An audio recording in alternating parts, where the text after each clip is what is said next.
There are so many amazing Italian whites that can age and can be very, very special, premium, and wines that are perfectly pitched. They have perfect tone. They are just amazing white wines, and I want to see more of these. Me too, and I want to see more on the way we communicate Italian whites and in the quality of our Italian whites. Obviously, they are wines that can be enjoyed youthful, but most of them can age beautifully. Official media partner, the Italian Wine Podcast, is delighted to present a series of interviews and highlights from the 2024 Wine to Wine Business Forum. Bringing together some of the most influential voices in the sector, we discuss the hottest topics facing the industry today. Don't forget to tune in every Thursday at 3 p.m. or visit ItalianWinePodcast.com for more information. I am delighted to present this women team here. Cristina Mercuri and Gill Gordon-Smith. They're two very talented tasters, educators, and communicators. A great honor to have them both here, and so you guys take it away. Thank you, Stevie. Hello. Hi, Cristina. How are you? It's so lovely. I'm so excited to be here and to be tasting with the amazing Cristina Mercuri. She's doing great things for Italian wine, and especially for women in Italian wine. And as a judge and small wine producer and a woman in the wine industry, this is somebody that we should be modelling ourselves against. So I'm very excited, and she has chosen some amazing wines for you today. So we're going to be here talking about maturity, Italian white wines that you mature. And one of the questions is, why can Italian wines age, and why don't you age more Italian wines?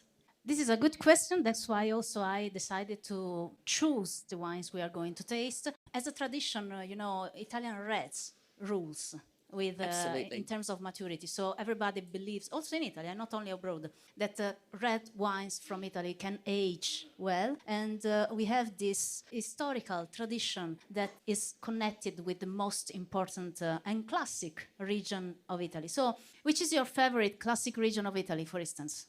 Say something. Barolo, okay. Friuli, Campania, Etna, okay. Toscana, Montalcino, Chianti. We have a lot of red wine regions. Vertigo is white.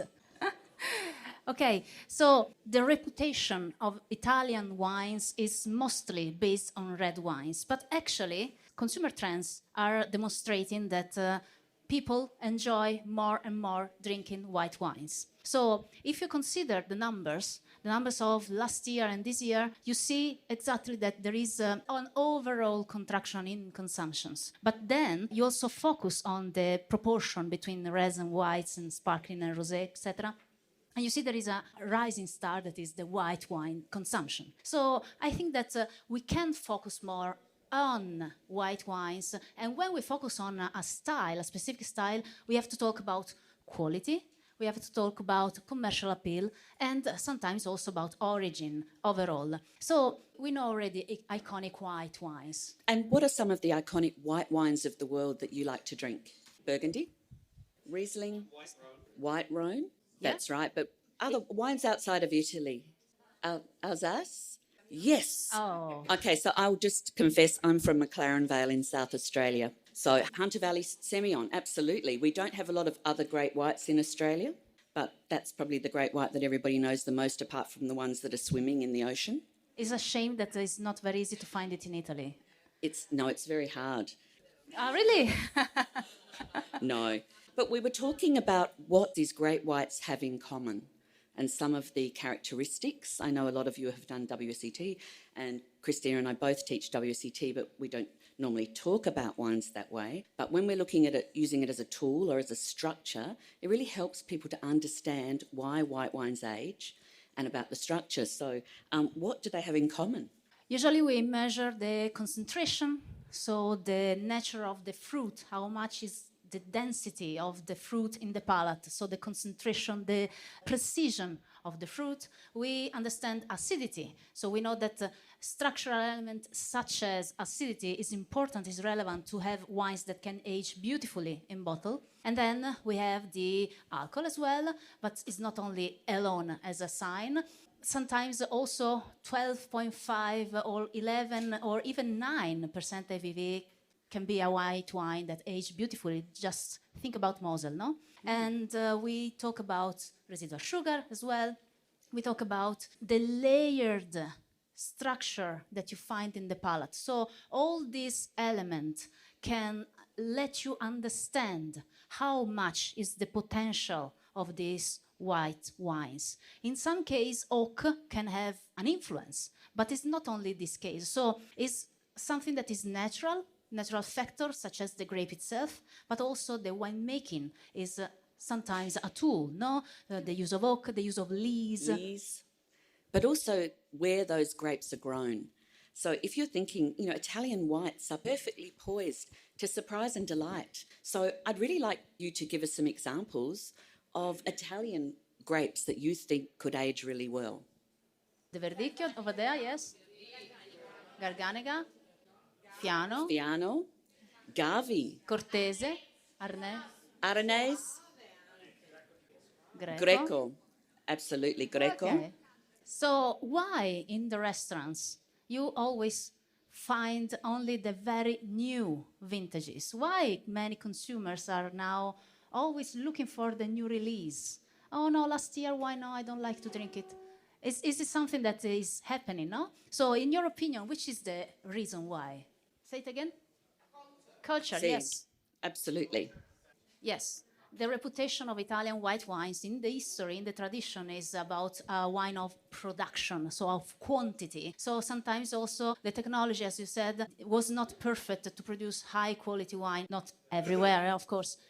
But yes, there is the overall reputation of this lower quality in respect to red wines. But also with accountants. Yeah. Accountants in wineries want you to sell wines quickly. So necessarily you haven't kept those wines, you've sold them because they sell quickly and they're ones that you get released early, like rosé. I had a conversation last day with a salesman and I was telling him, oh, look, I will lead a masterclass during Wine to Wine. We'll talk about white wines of Italy and their ageability. Why? Do they age? And they are from wine business, no? So we know that we have to talk about them, and we have to taste them, and we have to demonstrate that Italian white wine can age. So in front of you, you have 4 glasses, totally blind, because I don't want to give any information from the label. And then we will taste them together with Gill and I, and we will discuss about their possible origin. Most of all, we will discuss about their quality, their commercial appeal, and then we will have a game together, we will play together, and we try to understand the state of maturity. So how old is this wine? How can it age further? And how can it develop after years and years? Gill, are you ready? I'm ready. Are you ready? I'm ready. Let's go. Okay, so with wine number 1, what we have is a little bit of a change in the colour here, which will say there's some development. So it still has some lovely fruit notes, and it's got a real salinity about this wine. The acidity is still there, and it has a really beautiful line and length, and it just goes on and on and on in your mouth. So, this beautiful mouthfeel. It's slightly rounder and smoother, but for me, the acid is just fantastic. And also, you, Gill, are tasting the white wine in a very smart way, but we are both WSET educators. So I'm also doing the MW program, so I'm stage 3 now. So we can have a sort of comparison with the way of tasting and the reason why there is a WSET and why it is important, especially for professionals like you, to have at least one qualification of WSET. So, Gill, can you explain why WSET is important for Italian people? Well, I think, as I said, it's a tool. It's something that can give you some structure and a framework to really improve and help your tasting, and then you can actually colour it afterwards. But if you do at least one qualification, then you have something to base it on that is international, and a qualification from WSET is recognised around the world. If you want to do judging around the world, they usually ask for something like that. And I think it just can give you some confidence. It's not the be-all. I'm saying this very quietly. It's not the be-all and end-all, but it is a start. And then you can be like Cristina and just keep moving on and on and on. Yes, I think that WSET will give you actually the way to communicate wine in a proper way. So in a way that also is more easy for a consumer to understand you when you talk about a wine, especially if you work in a restaurant or you are a salesperson or you want to interact with people, because the way the WSET teach you how to taste and how to deliver the information from the glass is the most easy for a certain point, but it's very precise. So it's objective, it's technical, but it's not difficult to understand. There is a concept of proximity to the consumer. Moving on to the MW, we are more on a very deductive way of tasting. So we start from the evidence from the glass, such as in this case, as you said, this lack of smokiness in the finish, the acidity that is very firm, but is starting to get integrated into the glass. You feel the density of the mouth, so it's the nature of the fruit is delicate, but it's very precise, it's pure, it's clean. And what about the finish? The finish is quite long, but it's always savory. So if you have to think about the shape of the wine in the mouth, I would say that this wine is very long and linear. It's like a line in the mouth. It's like very, this. Yes, like a highway. It's very straight. And this is a characteristic of some of the Italian white wines. And to me, if I have to talk about the quality, yes, in the Master of Wine, we use also the Blick approach that is the same that you study when you do the WSET. So it's like balance, intensity, length, purity, which I don't think we talk about enough in white wines, and complexity. Yeah. And so in this case, we find a beautiful balance, this bright, firm acidity and the density of the fruit, but that maintain the wine very slender, very high. And the finish is beautiful, it's savory, it's very terroir-driven wine, in my opinion. Full of complexity, but still primary focused. And it has this tension. This beautiful tension in the wine, and it's quite a luminous wine. Yeah. It's a very gastronomic wine. Absolutely. With friends, of course. I think it's quite premium in price as well, and you feel it by the glass. And now there is the question for you. Yes. What about the maturity, the state of maturity? Please consider the color, consider the integration of the acidity into the fruit, the combination of primary and their evolution, how much of the primary is turned into tertiary, and the length, how does it feel in and the also in the that finish? Textural evolution that you're getting in the glass here. So is it a wine that is 1 to 5 year old? How much? How many? Okay. Is it a wine from 5 to 10 years old? A little bit less. Is it a wine from 10 to 15 years old? Too much. Okay. So I will take a note and then we will discover together. Write that down. Okay, so according to the audience, yes, my dear Gill, the wine is 1 to 5 year old. Wow, okay. It definitely has a sense of depth and it's very layered. Yeah. There's some gorgeous freshness on the palate. This is so drinkable. It's very clean, very pure, beautiful. Number 2. Number 2, so what do we have here? Okay. So with number 2, a little bit of colour change here. Beautiful lift from the glass, gorgeous aromas. On the palate, quite a lot of texture. Again, that savouriness, but with some florals interspersed in it as well. And it has such a chalky, beautiful texture. Maybe a little bit of skin contact. Yeah. Maybe. And some, yes, there is talking about that bready note, slight autolysis, which is what you get in champagne. Yeah. So maybe a little bit of character. Lee's work here. Mm-hmm. So it's quite a different profile, no? Very different. This is slightly more rounder in the mouth, but still has the beautiful acidity. But it's the layers for me. They're pillowy layers in your mouth. They are 2 different wines with 2 different shades and 2 different shapes. Because number 2 is larger, is rounder, is very much deep. And you have a lot of complexity and this beautiful evolution. So talking about the origin, do you think that... What about the comparison between number 1 and 2? Do you think that one is from a cooler climate than the number 2, vice versa? I don't know. Let's stop. Okay, warmer for 2. Okay. And what about the age on this? What do you think? Who thinks 1 to 5 years? 1 to 5 years for number 2?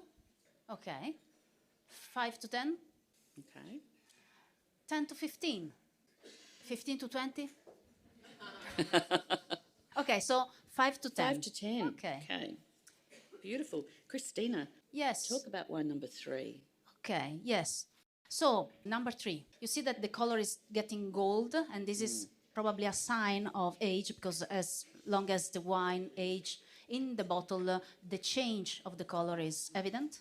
In the nose is quite subtle with beautiful salinity, this beautiful salty character, and then there is a lot of florality, dry flowers, white flowers, some acacia, some hay also that is very beautiful, some chamomile, and also a lot of white fruit.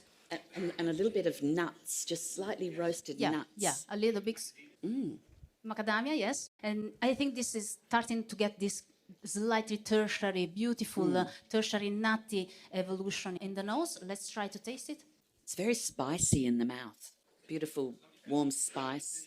Gorgeous finish, absolutely. So this kind of acidity is a little bit more pungent with reference to wine number 2 that was really fresh and warm and wide in the mouth. This kind of acidity is more slender, is pungent, is crisp.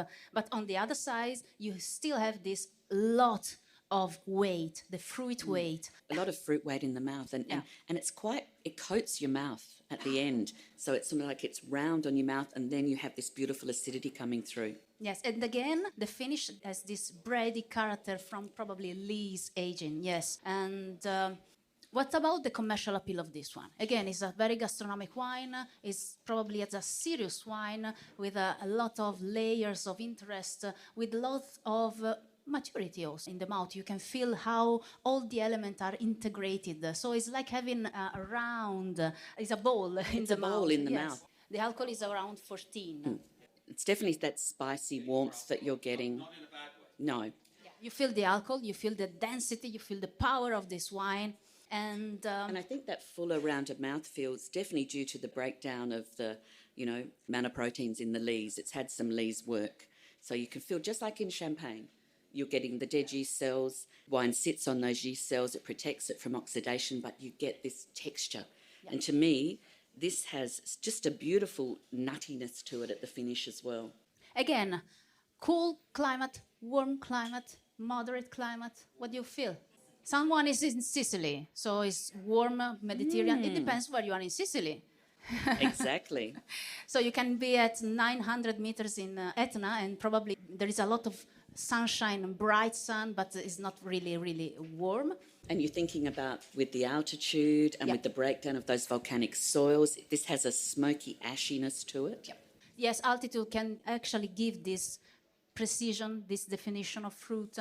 I think that at least in the second and third wine, you have more of the Mediterranean character. Yes, you feel some altitude, especially in wine number 2, with a lot of density. Probably old vines, a touch of skin contact can help giving these textural elements.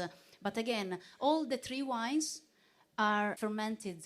No, not all the 3 wines, but we will talk about the winemaking later. Yes, but all the 3 wines looks very approachable and youthful, despite they are not last year wine. Okay, they are not vintage. So with this wine, where do you think? Who thinks 1 to 5 years? 5 to 10? 10 to 15? 15 to 20? We've got a split here between 10 to 15, and I think, did somebody say 15 years and older? 10 to 15, okay. 10 to 15, okay. Ready for number 4? We've definitely got a little bit deeper colour here, Cristina. Yes. It's gold, it's still gold, medium, as well, if we are talking about WSET. But it's the lift from the glass. This is so intense. This nose is really lifted and intense, and has such a presence. Probably this one is the one that is slightly different from the rest of the flight, because there is this generosity in the nose, there is this creaminess in the nose, there is the combination between peach, white flower, and something that is more on the oak side. So you have this spiciness, toastiness. In the mouth, it's so round and complex and nutty, and it has those autolytic characters as well. There is this beautiful, expansive mouthfeel. It's broad. There is a lot of mid-palate weight also. So it's maybe if I was completely blind, you are completely blind, but if I if I was sitting my exam, for instance, I would probably think about some classic region of the world, because there is beautiful oak integration, judicious use of oak, probably a little bit of new French oak. There is a lot of depth, there is a lot of evolution. This is probably one of the most iconic wine of Italy. And Robert mentioned, maybe you mentioned the Rhone Valley, if it was but it is Italian. I promise. But something like Marsanne, Roussanne, or Texture. Yeah. I think this wine is in its drinking window right now. Yeah. You're seeing this when it's perfect right now. Yeah. So let's talk a little bit more on the quality and compare and contrast these 4 white wines. So if I have to compare them, I would say that all these wines have a very high quality, so super premium to iconic quality. So they are very precise, very deep, they are very long in the palate. If I have to describe them more clearly, I would say that wine number 1 has a beautiful precision and very long verticality. It's very, very long and savory. Wine number 2 has a beautiful balance, beautiful depth of flavors, and beautiful tension also. And so it's a little bit more expansive in the mouthfeel, but still very compact. It's granitic in the mouthfeel. And the salinity of that wine is amazing. The same salinity you find also in wine number 3. So number 3 is a little bit subtle on the nose, but has a lot of layers of interest in the mouth. So again, a lot of depth and a lot of mouth-filling characters, a lot of glycerin, a lot of monoproteins that give actually the mouthfeel and the volume in the mouth. And opens out, yes. Totally. It arrives and then opens a little bit. And then we have number 4 that is probably outstanding as the one number 1, 2, and 3, but there is the evidence of oak, the evidence of also complexity. We have a lot of complexity, a lot of layers as well. Yes, it's more expansive, more creamy. It's really yummy, no? If you want to find a... Yummy's definitely an MW term now. See, now it's becoming this. It's becoming a classic. Absolutely. So which one is your favorite? Who votes for one number 1? You can have more than one. See. Yes. Don't be shy. You can vote for all 4. Who votes for number 2? Who votes for number 3? And number 4? Yes. So as you can see, the audience is quite split in all the 4, but it's important. But everybody's very confirmed on number 4 as well. Yes. But it confirms that the different styles of Italian white wines are very different from each other. You can have a plethora of different shades of old white wines of very high qualities. I was talking with Chiara earlier about what you could do to keep Italian whites, and I was wondering why consortios, and it's something she came up with, don't have a library, a bank, because we understand people need to sell wines, but to actually keep some of these wines and age them, so in tastings like this we can just see how amazing they are, would be fantastic. Can you please give to these fantastic wines? So, should we ask what people think they are? Okay, see, before I unveil the wines, I would like to ask you, now that we tasted all the 4 wines, the origin, I would like to see the origin, which is your idea. So wine number 1, where is it from? Italy? Tick. That's your first mark. And then to get the second, you have to say something more. Yes. At least the overall region. Say it again. Marche. Who votes for Marche? Anyone else? Friuli? How many for Friuli? Again? Piedmont? Anyone else? Soave? Soave. How many Soave? Okay. So we are almost in the north. Okay, so everybody's sort of in the north for this wine? Okay. Apart from Marche, yes. Yeah, in the central. What about number 2? Where is it from? Campania. How many Campania? Carso. It's very specific. How many Carso? Any other place in Italy? Sicily. How many Sicily? And what about the rest of you that is not voting? Why you are not voting? This is a joint class. We all have to become involved. Can it be from Lazio? Why not? Mediterranean climate, it's warm, it's dry, but which is the grape? Can it be from, I don't know, again, Puglia? Can it be from Tuscany? Perché no? We are guessing, right? We are. Yes, but we said Campania, and then we said the Carson, then okay. And then Sicily. Okay. Wine So number it's in the 3. south. It's the south. We've got south there. Okay. What about number 3? Where are we? Sicily again. How many Sicily? Quite a few, yes. Sardinia. How many Sardinia? Campania. Campania again. Etna. So we are again in the south of between Campania and Etna. Yeah. And then we finish with the 4. Where is it from? Tuscany. How many Tuscany? Quite a few. Yeah. Umbria. Very good choice. How many Umbria? So you are in the center of Italy. Okay. Bravi. Sì, so Marche. Okay. Okay. This is going to be a very interesting reveal. Yeah. We have something to say there. When we will discover the labels, we will have to say something about the variety. Okay. I have my notes. I come here. Now, Christina's doing all the walking because I have a broken hip. I will do it for you. No problem. Ready for wine number 1? Mm-hmm. So you said it's from the north of Italy, and it's the youngest, so it's 1 to 5 years old. Yes.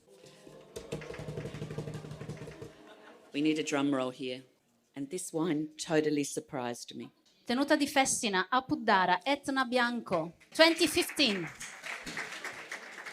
2015, so it's almost 10 years, eh? Yeah. And that's exactly what we want to show, Robert. Yes, because we are at 900 meters of altitude. It's Versante Sud, so we are in the southern part of Etna. And we do cask fermentation, very old vines from a single contrada, that is Contrada Mazzuda.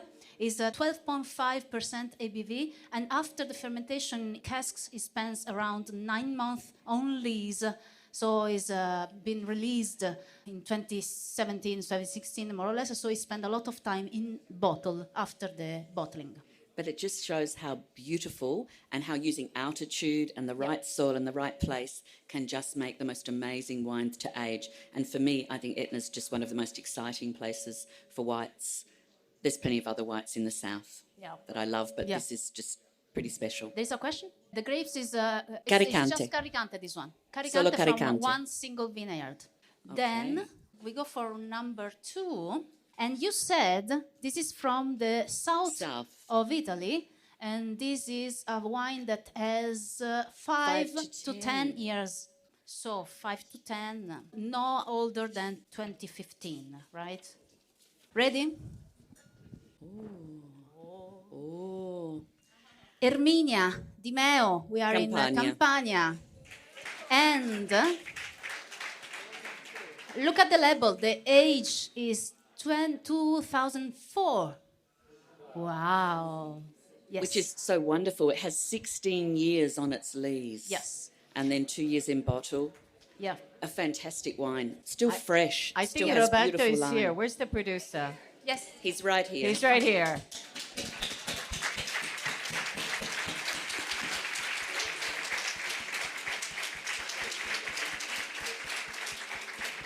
Okay, so this is a Fiano, of course, and there is a slight skin contact, and then there is just stainless steel. So there is no oak, there is protection of the fruit, and then there is the bottling very late with a long lees contact before bottling. That's why also it appears very youthful, but with a lot of density and a lot of creaminess in the mouth.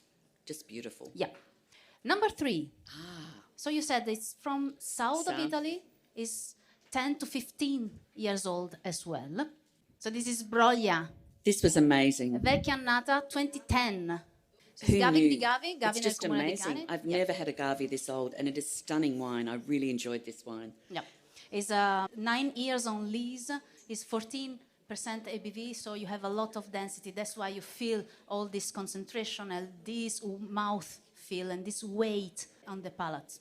And that beautiful ripe fruit, but still the acidity and the line is just amazing. They got the age. Very good.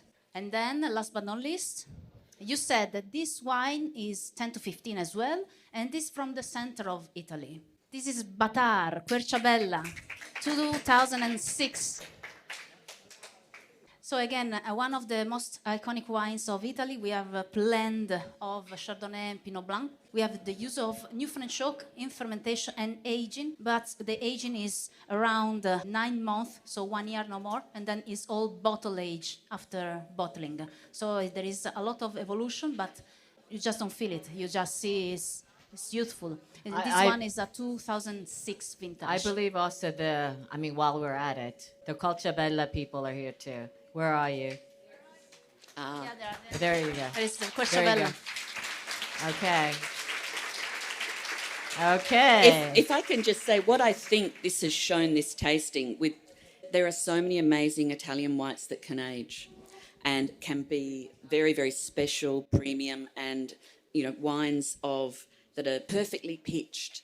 They have perfect tone. They are just amazing white wines, and I want to see more of these. Me too, and I want to see more on the way we communicate Italian whites and in the quality of our Italian whites. Obviously, they are wines that can be enjoyed youthful, but most of them can age beautifully. And especially if we're going to be buying wines to put aside. These are some wines we should really consider Italian grapes. And there's, around the rest of the world, there's a couple of grapes here. We have the choice of so many grapes that work really well from so many regions.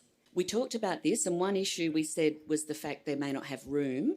However, just some stock, which is why I thought Chiara's idea of having Consorzio have a library for their region could be a fantastic idea to just showcase what they can do. Cut it off. We're in trouble now. We are on time. It's 3 o'clock. So thank you very much for attending. Let's give it up for Cristina Mercuri, Gill Gordon-Smith.